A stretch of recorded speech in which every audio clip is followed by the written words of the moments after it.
জীবনের পথে সুখের পাশাপাশি আসে দুঃখ, ব্যর্থতা আর নানা প্রতিকূলতা।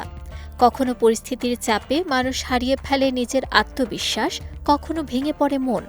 তবে ইসলামের শিক্ষা বলছে, কঠিন সময় মানেই শেষ নয়, বরং ধৈর্য, দোয়া এবং আল্লাহর উপর ভরসার মাধ্যমে মুমিন খুঁজে পেতে পারে প্রশান্তি। মানুষের জীবনে হতাশা আসা স্বাভাবিক, তবে বিপদে ভেঙে পড়া একজন মুমিনের বৈশিষ্ট্য নয়।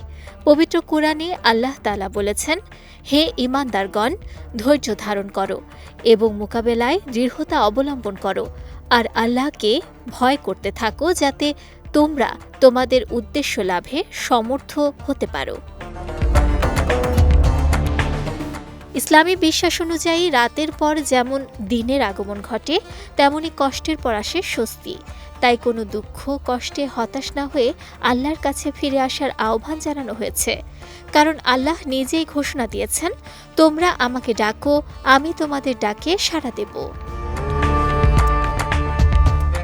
এদিকে কোরআনে আল্লাহ তাআলা মুমিনদের নিরাশ না হওয়ার নির্দেশ দিয়ে বলেছেন, যদি তোমরা মুমিন হও তবে তোমরাই জয়ী হবে। ইসলামী স্কলাররা বলছেন, বিপদের সময় সবচেয়ে বড় শক্তি হল আল্লাহর উপর পূর্ণ আস্থা রাখা।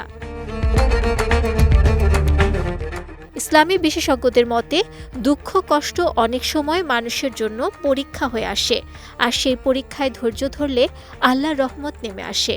কোরআনে বিপদের সময় নামাজের মাধ্যমে সাহায্য চাওয়ার নির্দেশ দেওয়া হয়েছে, কারণ নামাজ শুধু ইবাদত নয়, এটি মানুষের অন্তরে শান্তি ও স্থিরতা তৈরি করে। রাসূলুল্লাহ সাল্লাল্লাহু আলাইহি ওয়াসাল্লামের জীবনেও দেখা যায়, কোনো সংকট বা দুশ্চিন্তার মুহূর্তে তিনি নামাজের মাধ্যমে আল্লাহর কাছে সাহায্য চাইতেন। হাদিসে এসেছে, নামাজ মানুষের মনকে প্রশান্ত করে এবং আল্লাহর সঙ্গে সম্পর্ক আরও গভীর করে। ইসলামী চিন্তাবিদরা বলছেন, হতাশার মুহূর্তে গুনাহ থেকে তওবা করা, বেশি বেশি দোয়া করা, নামাজ আদায় করা এবং আল্লাহর রহমতের উপর বিশ্বাস রাখা জরুরি। কারণ মুমিনের জন্য কোনো কষ্টই অর্থহীন নয়। আল্লাহর উপর ভরসা থাকলে কঠিন সময়ও হয়ে উঠতে পারে কল্যাণের পথ। নুসরাত আহমেদ, বিজয় টিভি, নিউজ ডেস্ক।